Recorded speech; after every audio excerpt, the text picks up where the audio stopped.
State Public Service Commission, SSC Combined Graduate Level and CLAT examinations.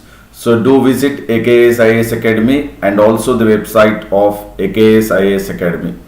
About me, I am Sandeep Bhushan Tumala and my credentials are: I have 10 years of teaching experience for civil services. I teach international relations and internal security as well as the daily analysis of the Hindu newspaper.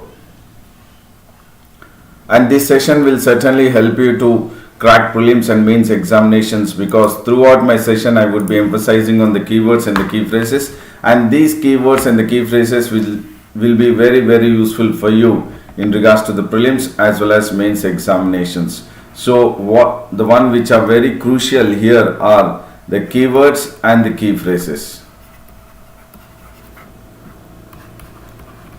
And these keywords and the key phrases are also important, and it will be useful for you even for the mains examinations. And today's session is in regards to the daily news analysis, which is we will be taking up today's, that is 28th of September 2020. And the quote of the day is: if people are doubting you, for you can, how far you can go so far that you can't hear them anymore. So what is important is that you keep going, you do your bit, and do not think about the people who are really trying to defame you or try to suppress you or trying to really cause you some concern. So keep moving forward and then make sure that you do not hear them anymore. And before I get into the news, the daily news analysis, I would say a very good morning to everyone. Good morning to all, and good morning to the one who is in the live and also in the live chat. Good morning to Ravali Venkata, D. Suvarna, Ram Kumar, Charan, Padma, Hani. Everyone, a warm welcome to you all to AKS IAS Academy Daily News Analysis. And the news which we have today is in regards to the Union Health Minister Harshvardhan has made it very clear that, just a moment.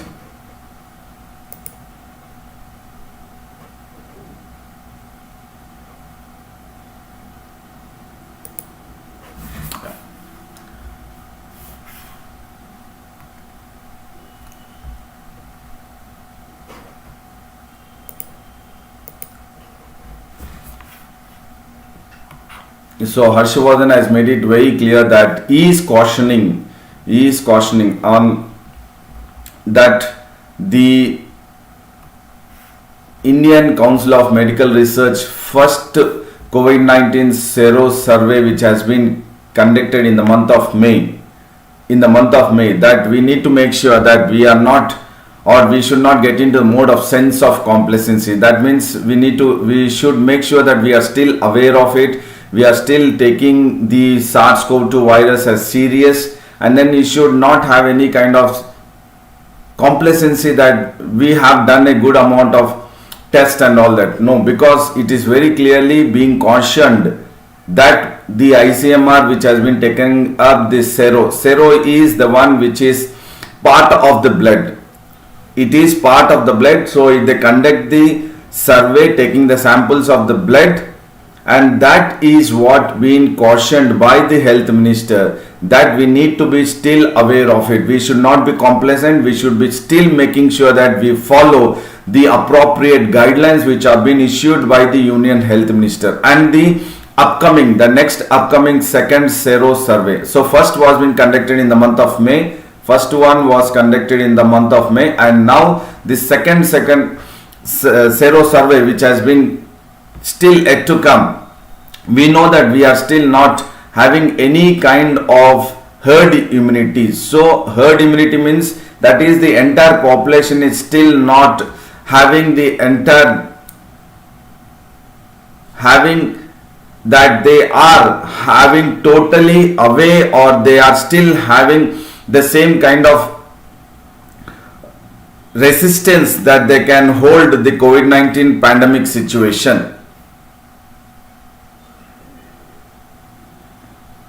Okay, Madhu is saying very good morning. Good morning to Madhu. Yes, definitely there is little bit of.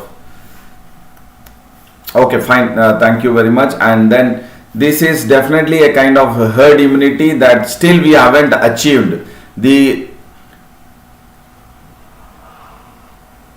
health minister is making it very clear that we haven't still achieved the herd immunity, and then people should follow the appropriate guidelines, or we need to make sure that we are still following the behavior which is required as per the guidelines. And the first sero survey, as is said, that it was conducted in the month of May, and it was now revealed that the entire nationwide survey which has been conducted, the one which have been infected in the entire India is still just 0.73%. That means there is still lot of people who are still left who are not been infected by SARS-CoV-2 virus. That is why the health minister is making it very clear that we need to still have a kind of vigilance, and we should not feel a sense of complacency.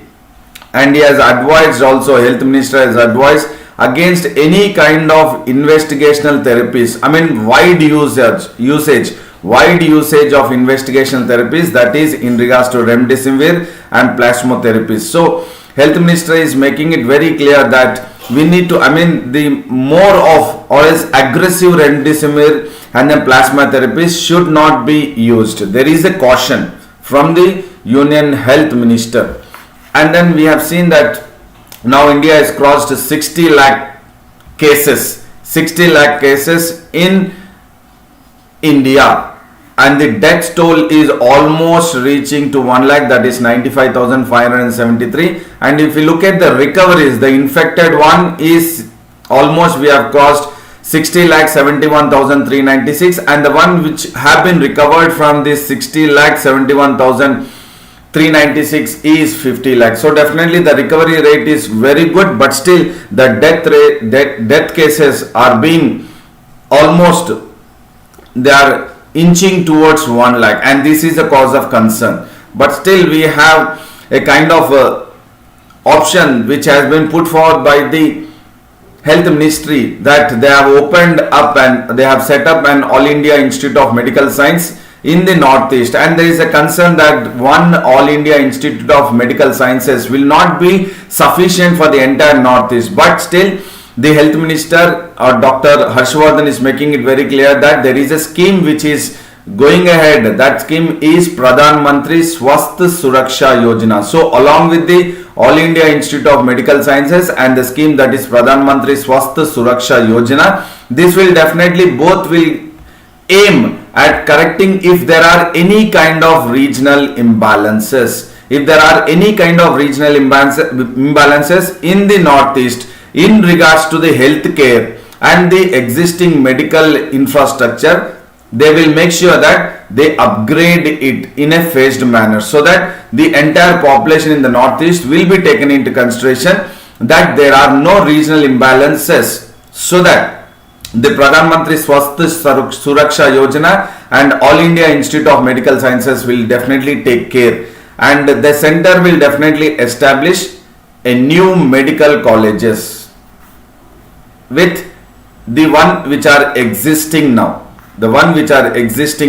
That is in the various districts in Northeast, and especially in Assam, Dhubri, Nagaon and North Lakhimpur, Dhipu and Kokrajhar districts in Assam, and the other states, that is Manipur, that is in Churchandpur, and then West Garo Hills in Meghalaya. So definitely the northeastern states are taken into consideration. In regards to northeastern states are definitely taken into consideration, that they are definitely into the mode of trying to correct any kind of regional imbalances. So the minister has spoken about the remdesivir and plasma therapies, and then herd immunity hasn't still attained the peak.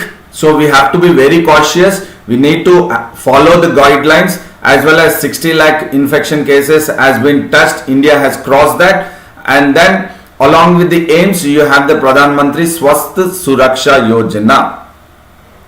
And then the another news which is by the CCMB director, that is Rakesh Mishra, making it very clear that the Indians are lucky enough. As of now, Indians are very lucky enough as of now so far, because the situation is definitely to get worse.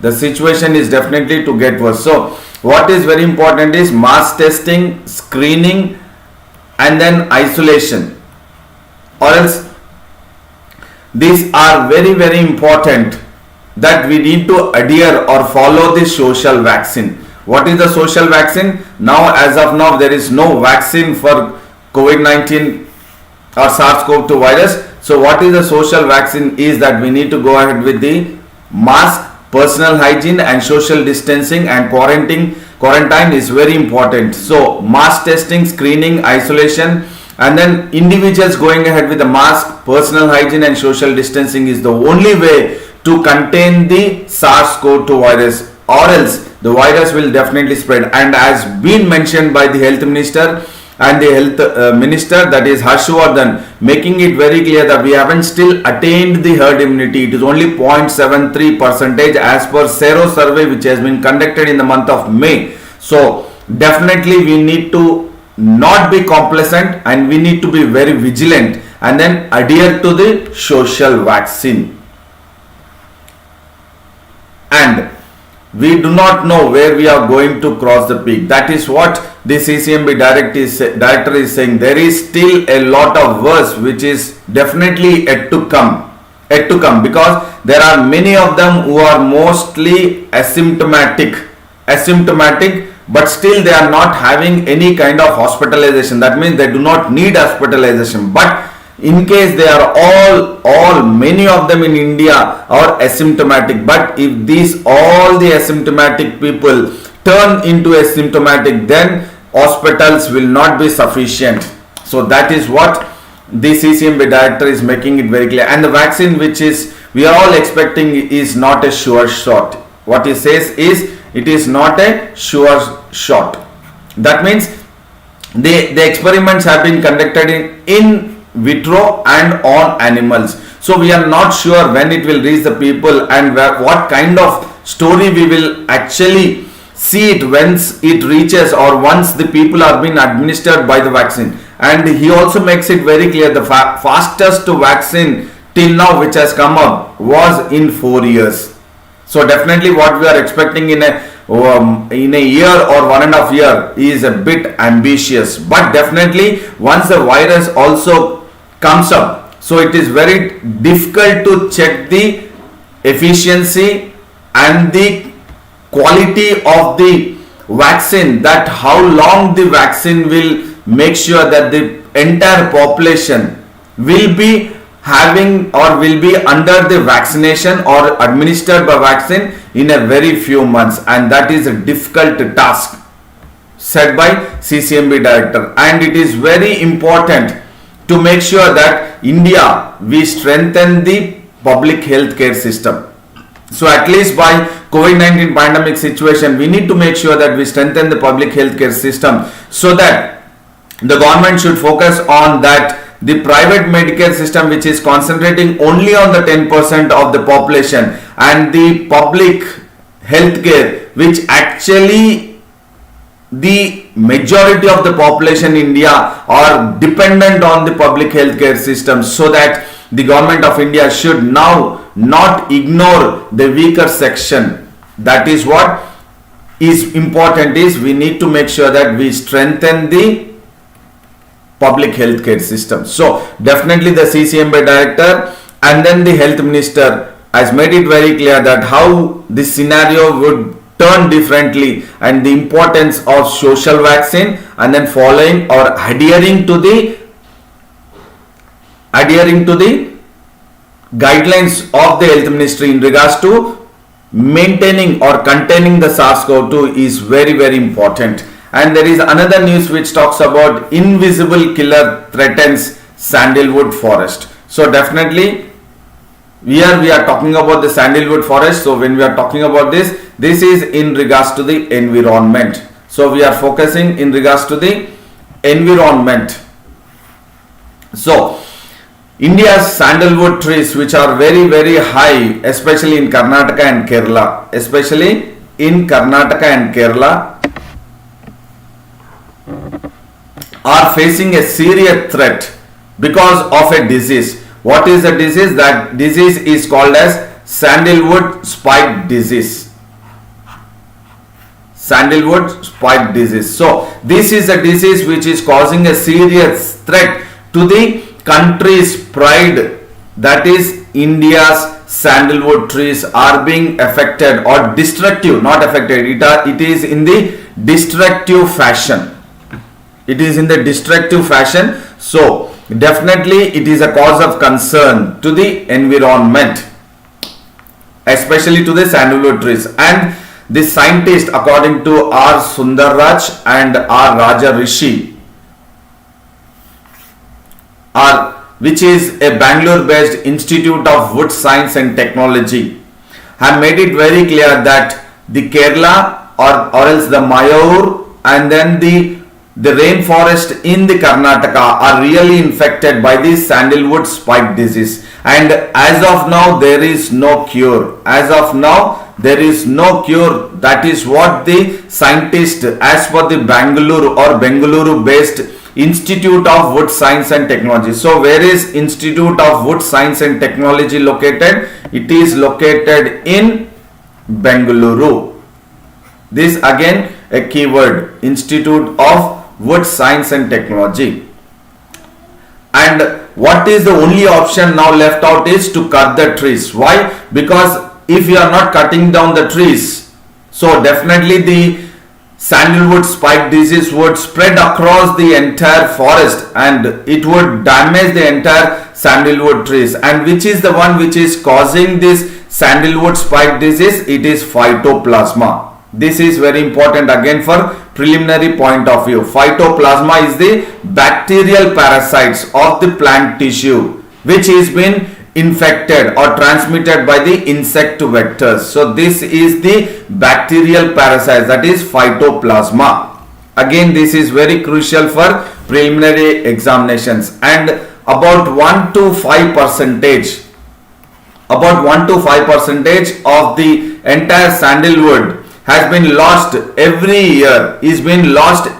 year, because of this sandalwood spike disease, and this is causing a major decline in the sandalwood production over a century. This is not a new cause. That is why I have taken this news so that it will be very useful for environment for preliminary examination. And this disease, that is sandalwood spike disease, was first reported in the year 1899. In the year 1899 in Kodagu district, and then later on the trees were removed in Kodagu and Mysore region in the year 1903 and then 1916. And then this situation or the impact of the sandalwood spike disease has prompted then in the year 1907 that Maharaja of Mysore has clearly indicated a reward of rupees 10,000. A reward of rupees 10,000 in the year 1907 by the Maharaja of Mysore, that whoever finds any kind of remedy for this sandalwood spike disease would be rewarded. But there is no, even till now there is no cure. And even in 1917, 1925 in Salem also, because of the sandalwood spike disease, almost 1 lakh trees were extracted. So this has impacted the Karnataka forest sandalwood trees also, and the reduction has been taken up to 25% from the year 1980 till 2000. And this, the disease, the devastating impact which has been happening on the natural habitats, that is especially on the sandalwood, is being described as vulnerable. And it has been described as vulnerable by whom? By International Union for Conservation of Nature. So again this is a keyword which you need to focus and which is very very important for preliminary examination perspective. And this has been classified as, that is the sandalwood is being classified as vulnerable by the International Union for Conservation and Nature in 1998, and this is again very important for preliminary examination point of view.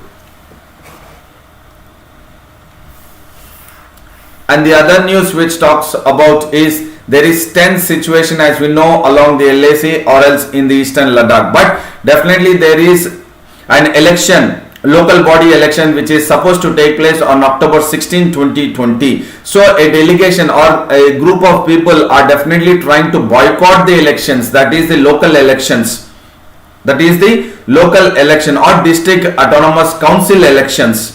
So there are the elections which are supposed to take place on October 16, 2020, that is district autonomous council elections, and a group has definitely come forward that they will boycott the upcoming elections. We will look at why they wanted to boycott the elections, but prior to that there is a delegation which has approached, they made it very clear that they will withdraw. First they said that they will boycott, but they are now saying that they will withdraw their call for boycott only when the center will include, only when the center will accept the demand of the Ladakhis for inclusion of Ladakh. Please do understand, this is very important for polity point of view, for prelims perspective. They are demanding that Ladakh, inclusion of Ladakh in the sixth schedule. That is, we have seen last year the Jammu and Kashmir and then Ladakh has been taken up as a union territory. So once the union territory has been created, now what the delegation says is that the youth are dissatisfied and there is no single recruitment which has taken up by the administration after the Ladakh has been formed as a union territory, and that is why they are demanding the inclusion of Ladakh in the sixth schedule so that they would be protected. And the delegation is, or the center has assured the delegation that the languages pertaining to the tribals, that is the Ladakhis, the demography, the ethnicity, their land and their jobs will definitely be considered positively as being demanded by the inclusion of Ladakh in the sixth schedule. That is what the sixth schedule talks about, is language, demography, ethnicity, land on jobs. And a former minister from Ladakh makes it very clear that Ladakh, 97% of the Ladakhis are tribals. So it is the 97% of Ladakhis are tribals, and there are 3 lakh population. Definitely the entire Ladakh is in the form of the barren land. So when it is in the form of the barren land and 97% are tribals and their population 3 lakhs, what they say is that when they are not given any kind of protection in the next 10 years, they will become minority, because once they are not fixed in the sixth schedule, so anyone from the outsiders or non-tribals, if not outsiders, non-tribals could also be in a position to buy or sell lands, and that what will create is, it will create exploiting of non-tribals. That is what is being put forth, that is the grievance of the Ladakhis, that they should be given protection, or else if the protection is not being given to the Ladakhis in the next 10 years, they will become minority because of the way in the northeast non-tribals cannot buy or sell land. The same kind of provision has to be provided even in Ladakh, the demand by the Ladakhis. And the sixth schedule protects the tribal population, and it provides autonomy. So that is very, very important. Providing autonomy is very important. Autonomy to all the communities in the Ladakh region, so that they wanted a creation of autonomous development councils. They wanted, the Ladakhis, the delegation wanted a creation of autonomous development council, and this council will definitely frame laws on land public health, agriculture and so on, so that they will be protected. And as for the Northeast, because they are making it very clear that in the Northeast, a non-tribal, because they are referred to the Northeast, a non-tribal cannot buy and sell land. So we will look at, in the Northeast there are 10 autonomous councils which are existing in Assam, Meghalaya, Tripura and Mizoram. And this information what we are talking about now in the daily news analysis of AKS IAS Academy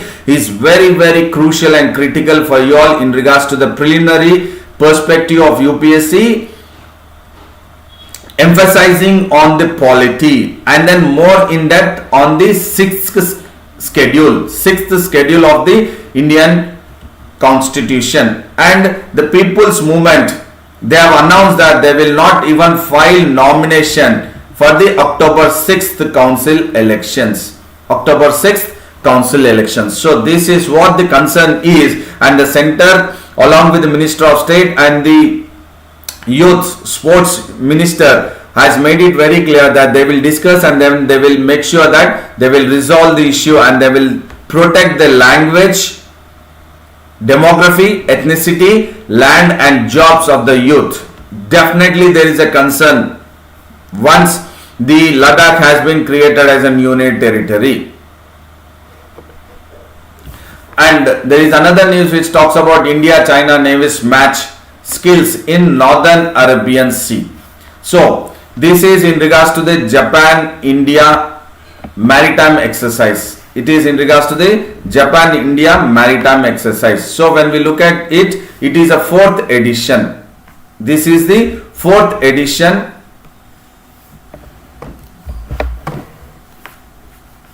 So this is the 4th edition which is conducted biennially between India and Japan naval exercise. So 4th edition is a keyword which could be very crucial for preliminary examination. And this is in the large or the extensive Arabian Sea. The entire naval exercise has been conducted between India and Japan, and this is the 4th edition. And if you look at this, is the first exercise after the conclusion, because last week we had discussed that there was logistic support agreement between India and Japan. There I mentioned about the earlier logistic support between India and US also. I spoke about LEMO, Logistic Exchange Memorandum of Agreement. This is in regards to the India and USA.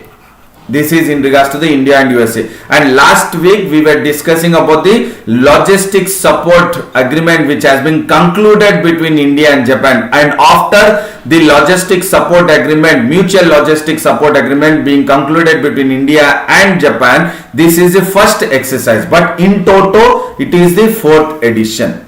In toto, it is the 4th edition. And this maritime cooperation is definitely focusing.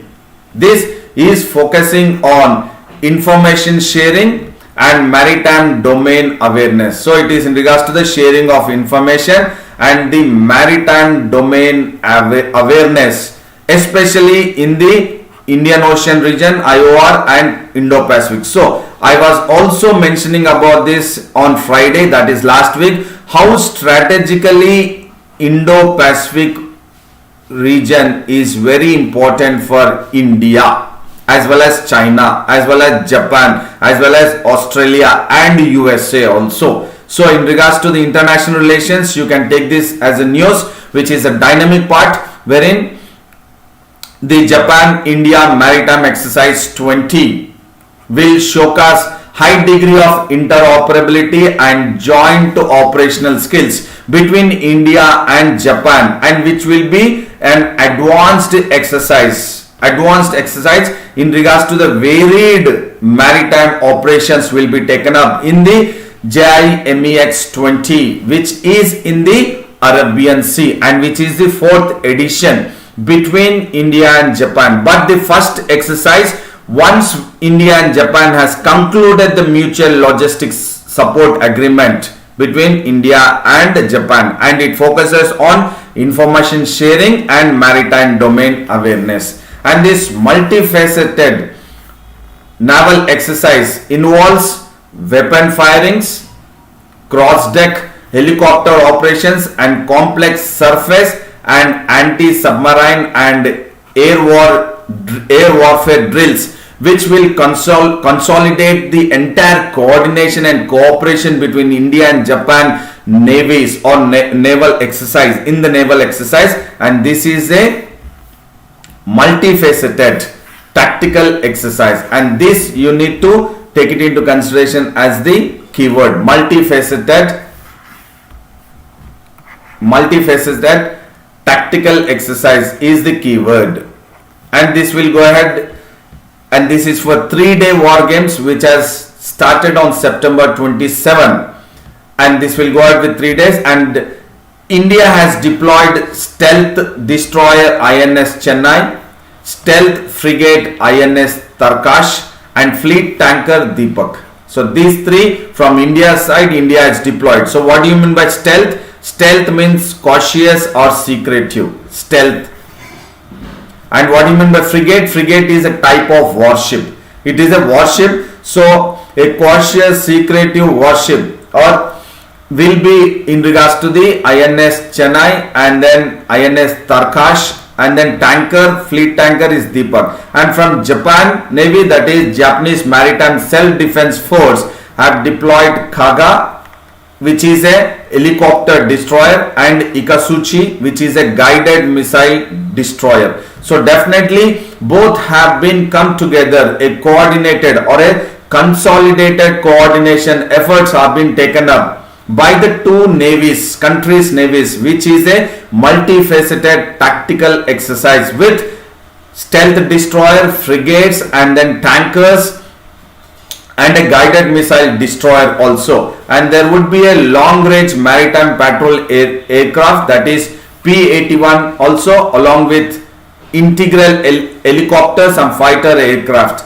And this bilateral exercise, which is conducted every 2 years, and the last edition which was conducted was in October 2018 in coast of Visakhapatnam. So there could be a possibility, a question being framed, and one of the statement they could give that the last edition or else the third edition between India and Japan maritime bilateral exercise GMIX was conducted in the coast of Visakhapatnam in October 2019. So that is right. It is in Visakhapatnam, not elsewhere. So this is how you need to focus, and then this you can take it in regards to the international relations, which is dynamic for current affairs. So we will just recapitulate. So we have looked at the immunity, herd immunity, which we are talking about, that Harshavardhan or the health ministry is very clearly talking about the kind of coordination that we need to have to follow the guidelines to contain the SARS-CoV-2. And then CCMB director also makes it very clear that we Indians are very lucky, but the situation could get worse. So definitely we need to still get into the mode of accepting the social vaccine, that is wearing mask, social distancing, and then hand washing. These are all the social vaccine we need to follow before the actual vaccine comes into the play. And definitely we need to still worry or still need to look at the efficacy and the robustness of the vaccine once it comes up by the end of the year or the mid of 2021. And this we are focused in regards to the environment, which is very crucial for preliminary examination in regards to the sandalwood sick disease. And then this again in regards to the polity point of view, we are focused, which is again very crucial, because this talks about the sixth schedule, which is crucial again. And India Japan, again this could be again in regards to the internal security or focusing on the national security. focusing on the national security, and it could be again bilateral relations between both the countries, that is India and Japan, and then making sure that we are again focusing on the Indian Ocean region and then Indo-Pacific region, which is very crucial because it could be a strategic importance for India as well as US, Australia and Japan, and also to China. So in that respect, you need to focus this. So definitely I hope this session was very useful and informative both for prelims as well as mains examinations. So I would say a very big thank you to all, and then a good luck to you all. And then do like the video, share the video and subscribe the video, and then visit AKS IAS Academy website and also subscribe the Telegram link of AKS IAS Academy.